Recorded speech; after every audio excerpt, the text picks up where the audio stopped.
अमरावती जिल्ह्यातील चांदूर बाजार तालुक्यात करजगाव, लाखनवाडी, खेल जानुजी परिसरात मुसळधार पावसामुळे शेताकडे जाणारा पांदन रस्ता मोठ्या प्रमाणात खचला आहे। रस्त्याच्या भाग वाहून गेल्याने शेतकऱ्यांसमोर मोठी अडचण निर्माण झाली आहे। सध्या खरीप हंगामातील शेतीचे कामे सुरू असून बियाणे, खत, औषधे तसेच शेती मशागतीसाठी याच रस्त्याचा वापर केला जातो।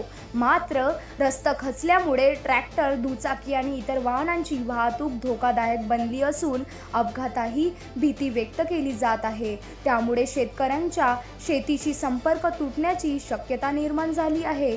घटनास्थळी तातडीने पाहणी करून पांदन रस्त्याची दुरुस्ती करावी आणि भविष्यात अशी परिस्थिती टाळण्यासाठी कायमस्वरूपी उपाययोजना कराव्यात, अशी मागणी संविधान मोहोळ आणि परिसरातील शेतकऱ्यांनी प्रशासनाकडे केली आहे।